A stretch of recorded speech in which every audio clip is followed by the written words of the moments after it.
The Galactic Union had existed for thousands of years. It was made up of over 50 alien species. Together, they ruled most of the known galaxy. The Union believed in order, control, and strength.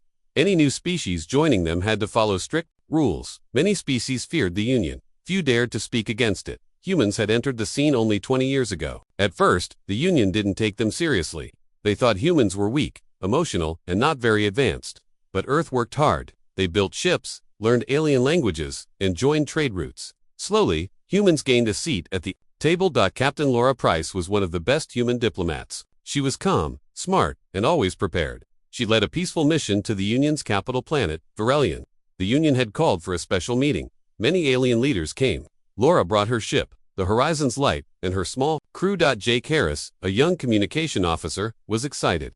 It was his first mission outside human space. He had trained hard and dreamed of seeing alien cities. When the Horizon's Light landed, the human crew walked into a large hall made of glowing crystal. Giant screens floated in the air. Alien leaders stood in circles, speaking in different tongues. Laura greeted the council with respect. Most of the aliens nodded politely, but one did not. Commander Zern of the Verkoth stood tall with 4 arms and red skin. His voice was loud, and his eyes were filled with pride. "Humans," he said with a smirk. "The talking apes who beg for peace. How amusing." Laura stayed calm. "We came in peace. As always, we wish to help, not harm." Zern laughed. "You wish to help. You barely understand space travel. Your weapons are toys. Your bodies are soft. The Varkith could crush Earth in a day." Jake clenched his fists. He wanted to say something, but Laura raised her hand slightly. It was a silent command to stay quiet. They were guests, not fighters. The meeting ended after many hours. As the human crew returned to their ship, a group of Varkath soldiers stood in their path. One of them shoved Jake hard. "Watch where you walk, ape," the soldier growled. Jake fell to the ground. He got up slowly, his face red with anger. Laura stepped forward. "There's no need for this," she said firmly. "We're leaving." Another soldier laughed. "Go back to your dirt world." Laura led her team back to the ship without another word. Once inside, she made a report. A formal protest was sent to the Union Council, asking for justice. It described the insult and the unprovoked attack. Days passed. Then the answer came. The council rejected the protest. They said there was not enough proof. They praised the Varkoth for being strong and loyal members of the Union. Jake read the message and threw his datapad across the room. "They punched me. They laughed at us," he shouted. Laura sat quietly. Then she spoke. "They think kindness is weakness," she said. "They do not understand us yet." Jake looked confused. "What do you mean?" Laura stood and looked out the ship's window. The stars were quiet and still. "I warned them once," she said. "Never make humans angry." Back on Verelion, the council members laughed about the protest. One alien said, "Humans are soft. They cry instead of fight." Zern added, "They will never rise. They are pets, not predators." But far from Verelion, something began to change. Earth received the report from Laura. The government read it carefully. The attack, the insult, the rejection. It wasn't the first time. Many small things had happened over the years, but this time it felt different. But President Nora Lane held a secret meeting with top leaders. No cameras, no news, just quiet discussion. "Enough is enough," she said. "We showed them peace. Now we show them what happens when we are pushed too far." The order was clear. Bring all humans home. All diplomats, traders, and students returned from Union space. Human ships stopped sending signals. Colonies went silent. The galaxy noticed. The Union thought humans were ashamed. They laughed at Earth's silence. But in the dark corners of space, strange things began to happen. Black ships, without flags or IDs, were seen near trade routes. Pirate fleets vanished. Stations went quiet. Some thought it was bad luck. Others whispered one name: humans. The Union Council sent spies to learn the truth, but the spies never returned. One day, a message was found floating in space. It was simple: retribution protocols. Phase 1, complete. The message scared many. Some leaders wanted to talk to Earths. Others said humans were bluffing. Zern laughed again. "They can't do anything. They're still children with big words." But deep under Earth's surface, in a place few knew, President Lane stood before a screen. A group of generals and scientists sat around her. "Begin," she said. All across the solar system, machines woke up. Silent factories turned on. Warships, hidden in asteroid fields, powered up. Satellites began to move. Humans did not scream. They did not boast. They prepared. Back on the Horizon's Light, Laura sat alone in her quarters. She looked at a photo of Earth, a blue and green world filled with life. "They should have listened," she whispered. She knew what was coming. She knew that humans, when pushed too far, didn't break. They didn't forget. They changed. Jake walked in. Is it true? Earth is calling everyone home. Laura nodded. Yes, we're going back. Are we going to war? Laura didn't answer right away. Then she looked him in the eye. No, we're going to remind them who we are. The ship turned and left. Verelion, behind, the stars stretched as it jumped to light speed, and somewhere in the darkness, the galaxy waited. They didn't know it yet, but they were about to learn a very important lesson. Never make humans angry. In the days after the horizon's light returned to Earth, the whole planet grew quiet. No news came from the stars. No messages were sent to the Galactic Union. It was like Earth had gone dark. But it was not fear that made humans silent. It was preparation. President Nora Lane met with her closest advisors. There were scientists, military leaders, and engineers. All of them knew one thing: Earth could not trust the Galactic Union anymore. The insults, the attack on Jake, and the Union's rejection of their protest had shown the truth. We gave them peace, President Lane said. They gave us mockery. Now we give them silence. Let them wonder. The first order was to bring back every human from Union space. Passenger ships returned one by one. Traders, students, and diplomats all came home. Some were confused, others were angry, but all of them followed orders. Soon, human colonies also went silent. The Union noticed. They sent messages, but there were no replies. Union leaders believed humans were ashamed. They laughed behind closed doors. Humans came to the stars with smiles. One alien said, now they leave with their heads down. Commander Zern of the Verakoth was the loudest. They are weak. They will crawl back and beg to be accepted again. But he was wrong. In the cold space, beyond the Union's maps, dark ships began to move. They had no names, no signals, no flags. They were made by human hands but unknown to the galaxy. They had silent engines and weapons that didn't need light. These ships watched the Union closely. They studied patrol routes. They recorded ship types and weak points. They didn't attack. Not yet. They only observed. Then strange things began to happen. A pirate fleet raided a Union trade convoy near the edge of Sector 12. Hours later, a black ship was seen floating near the last known location. No distress signal, no signs of battle. When a Union scout ship went to investigate, it found nothing but wreckage. No pirate ships remained, only quiet metal pieces drifted. In space, on another day, a large transport ship filled with rare minerals vanished. The Union blamed pirates again. But deep inside one of Earth's secret command centers, General Marcus Dean read the report with cold eyes. Phase 1 is working, he said. Phase 1 was simple: show the Union their weakness without saying a word. One by one, key supply routes were disturbed. Mining stations stopped working. Communication relays shut down. Each time, the Union blamed accidents or criminals. But not everyone was blind. Counselor Yelna, of the Terran species, began to worry. She remembered how humans had acted in the past. Kind, patient, always peaceful. Peaceful, she whispered, but not weak. She requested a meeting with the council. We must talk to the humans, she said. We must fix this before it is too late. Zern laughed again. They hide in the dark. They are afraid. We are the Union. Let them run. But Yelna was not convinced. On Earth, the people were quiet too. Factories worked day and night. Young men and women trained in secret. Engineers tested new weapons. Scientists built new shields. The human military grew stronger, but no one outside Earth saw it happen. Laura Price was called to a hidden base in the Rocky Mountains. There she met President Lane. Again. You were right, Lane said. They didn't listen. Now we act. Laura nodded. They need to learn. Not through words, through action. Back in Union space, strange signals started to appear. Union intelligence tried to trace them, but the signals moved too fast. Sometimes they came from dead zones, other times from asteroid fields.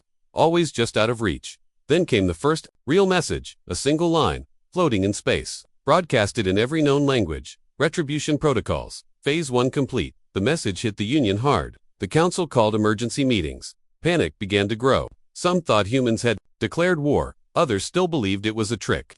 They want to scare us, one leader said. Let them try. But ships kept disappearing. Stations went offline. And still, no human ships were ever seen. The Union sent scout teams. None returned.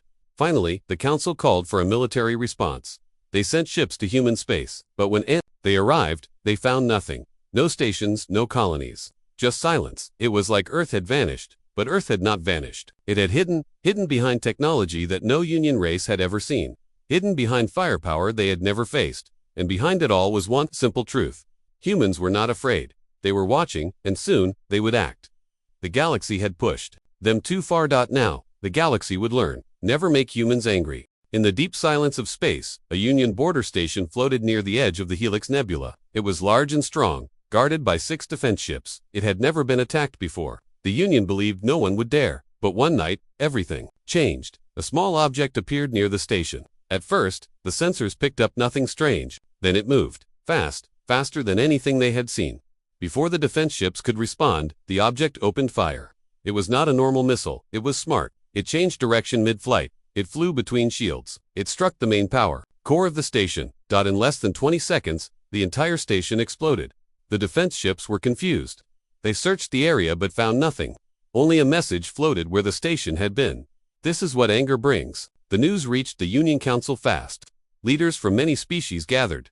Some were angry, others were scared. Who did this? One asked. We know who, Counselor Yelna said. The humans. Commander Zern slammed his fist on the table. Impossible. They don't have such weapons. They don't have the power. But no one had another answer. That same night, a recording was found. It showed a single ship moving faster than light. It had no ID, no name. It was black and smooth. Shaped like a blade, it attacked and vanished without a trace. The council called it a ghost ship. Union warships were sent to guard other stations. Scouts were told to search for signs of human movement. Still, more attacks happened. Always quick, always silent, always leaving the same message. This is what anger brings. On Earth, President Lane stood in a command center deep underground. Screens showed every part of the galaxy. Dots marked human ships. All were in position. Are we ready? She asked. General Dean nodded. We've hit 5 stations, 2 trade lines, and 3 supply centers. Phase 2 is ready. President Lane gave the order. Begin full deployment. Across human space, warships left hidden bases. They moved like shadows. Each had powerful engines, advanced weapons, and AI support. They were built for one purpose, to end any threat to Earth. But Earth did not send a message of war. They did not shout. They did not warn. They simply acted. In one system, a Union AI hub went offline. It had been protected by 5 layers of defense. The enemy got through them all in minutes. In another, a fuel station exploded. No one saw the attacker. Only black smoke and silence remained. Some alien leaders now feared to speak the word human. The Union began to fall apart. Supplies stopped. Trade slowed. Panic spread. Some tried to contact Earth. No reply came. A Varkith base sent a message. We are not afraid of your silence. Come and fight us. They got their wish. A week later, the base was gone. Nothing remained but dust and metal pieces. Jake Harris, now a security officer on a human strike ship, watched as another mission was completed. He sat in the control room, his hands shaking slightly. We didn't even see them fight back, he said. Laura Price stood beside him. She had been sent to oversee the mission. That's the point, she replied. We strike fast. We don't wait. Jake looked at her. Is this war? Laura thought for a moment. No, this is a lesson. Elsewhere, Union scientists tried to understand the human technology, but it was too advanced. They could not copy it. They could not block it. One scientist said, they were peaceful for too long. We thought they were weak. But all this time, they were learning, watching, preparing. More messages began to appear near destroyed sites. This is what comes after patience. We offered peace. You gave insults. Now you will remember. The Union Council met again. This time, the room was quiet. Even Zern said nothing. We must talk to them, Yelna said, before it is too late. But no one knew how to reach Earth anymore. One day, a single ship entered Union space. It did not hide. It flew straight and slow. It was human. Union ships moved to attack. But before they could fire, the ship sent a message. Do not try. This is not a battle, this is a delivery. The ship dropped a data pod and left. No one followed it. Inside the pod was a short video. It showed human cities. Not destroyed, not at war, but working. It showed factories, training centers, and ships being built. Then President Lane appeared on screen. We will not be insulted. We will not be harmed. We do not forgive cruelty. You had your chance. We are not here to destroy the Union. We are here to remind it that we are not prey. The message ended. The Union finally understood. This was not about land. This was not about power. This was about respect. And the humans had come to collect it. They had warned the galaxy. Now the warning was real. Never make humans angry. The Galactic Union was no longer calm. For the first time in 1,000 years, fear was growing inside the council. More than 20 outposts had gone dark. Supply lines had failed. Military bases were destroyed before they could even respond. Still, no one had seen a full human fleet. The Union made a bold decision. They would build the largest fleet ever seen. Over 3,000 ships from 42 different species gathered near the planet Crithian. It was a powerful planet with strong defenses. The Union believed no one could touch it. General Derek of the Shiver species led the fleet. He was tall, with gray scales and glowing eyes. He had fought many wars and never lost. Standing on the bridge of his flagship, he looked proud. This is enough to crush 1,000 Earths, he said. Let them come. The fleet formed a wide wall around Crithian. Battleships, cruisers, and fighters waited in silence. They scanned space, ready for any sign of human movement. But hours passed, then days, nothing came. Some captains grew nervous. "Where are they?" one asked. General Derrick said, "They fear us, they hide." But in truth, the humans were already there, far beyond the edge of the system. Hidden in the shadows of asteroids and moons, human ships watched. They listened. They studied every move the Union fleet made, and then they acted. The first attack came from inside.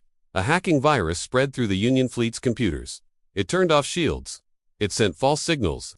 Some ships were tricked into firing on their own allies before anyone could stop it. Small mines exploded near the fleet. These were not normal mines. They had cloaking systems. They moved like hunters. One by one, they damaged engines and weapons. Then came the real strike. Human stealth ships flew between the Union ships without being seen. They fired pinpoint lasers that cut through metal like paper. Explosions lit up the sky. Prithian shook from the blast waves. General Derrick shouted orders. Form defense lines. Return fire. But the enemy was already gone. Every time the Union ships tried to shoot back, there was nothing there. The humans moved too fast. Their ships were small, quiet, and deadly. A large Union carrier exploded from inside.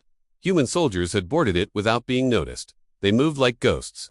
One survivor said the soldiers had glowing eyes and didn't speak a word. The battle only lasted a few hours. When the smoke cleared, more than half the Union fleet was destroyed or disabled. The rest floated, powerless, waiting for rescue. General Derrick sat in silence. His pride was gone. His voice was low. They didn't fight like us. They didn't fight fair. They fought to win.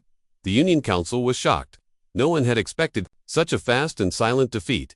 Councillor Yelna said, "We must beg for peace now," but others still held on to their pride. "We can rebuild. We can strike again."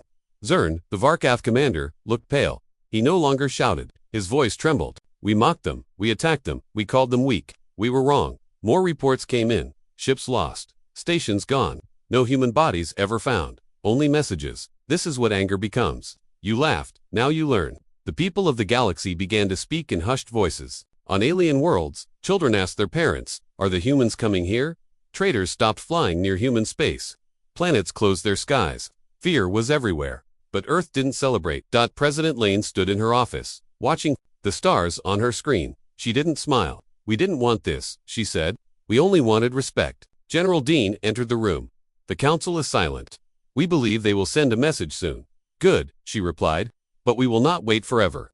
On a small human outpost near the border, Jake sat with other soldiers. They watched old news clips of the Union insulting Earth. "They thought we were weak," one soldier said. Jake nodded. "Now they know the truth." He looked out into space. He didn't feel proud. He felt tired. This wasn't the war he had trained for. It was faster, colder, and quiet. Laura Price visited the outpost. She spoke to the team. "This is not about revenge," she told them. "This is about memory. They will remember what happens when they treat us like nothing." She paused. "But we are not monsters. When they ask for peace, we will listen." And far away, on Varelion, the Union Council sat in silence. The room that once echoed with laughter and pride now felt cold. They had made a mistake. They had made humans angry. And now, all they wanted was a chance to fix it, before it was too late. A single human warship appeared near Varelion, the capital planet of the Galactic Union. It did not hide. It did not attack. It flew calmly toward the planet's orbit, watched by thousands of Union sensors. The ship was large, black, and silent. Its name was not shown. The Union Council, once proud and fearless, was now nervous. Every member sat at the great table, waiting. Their eyes were fixed on the screen, showing the human ship. A message came. "This is Captain Laura Price. I request landing alone." Some members wanted to refuse. Others wanted to call for guards. But Councillor Yelna stood and said, "Let her come." An hour later, Laura walked into the council hall. She wore a simple black uniform. She had no weapons. Her steps were calm, her face serious. No one spoke as she walked to the center of the room. "I stood here once before," she said. "You laughed at us. You called us weak. You let your soldiers attack my people. Then you ignored our protest." The room stayed silent. "You thought we would bow. You thought we would run. But we are human. We do not forget. We do not surrender. And we do not stay silent when harmed." One council member whispered, "Are you here to declare war?" Laura shook her head. "No, war is not what we want. But respect is not something we beg for. It is something we take when denied. We gave you many chances. You threw them away." Zern, the Varkath commander, sat at the edge of the room. He looked smaller than before. His voice was low. "What do you want now?" Laura looked around the hall. "Earth offers peace. On our terms we do not ask. We state, she handed over a simple data chip. These are our terms. No more attacks, no more insults, equal status in the Union. Full apology for the harm done. A long silence followed. Yelena stood. We agree. It will be done. Some members nodded. Others lowered their heads. Laura turned to leave, then paused. One more thing, she said. Teach your children this lesson. Let every world in your Union hear these words. She looked at them with steady eyes. Never make humans angry. Then she walked out. The next day, all Union news screens showed the same message. Earth had offered peace. The Council had accepted. A formal apology was broadcast to every known system. On Earth, people watched in silence. Then came cheers. Not of pride, but of relief. It was over. President Lane stood before the world and said, we did not want to fight, but we would not be stepped on. The galaxy now knows who we are. Human ships returned to their bases. Soldiers were welcomed home. Factories slowed. Life returned to normal. Jake Harris walked through the streets of New Denver.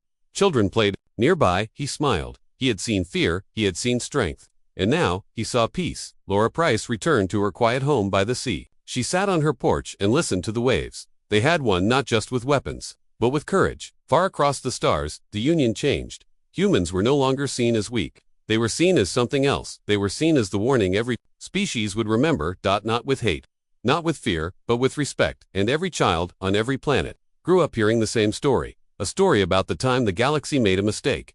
And about the people who answered with silence, power, and honor. The lesson was simple. Never make humans angry.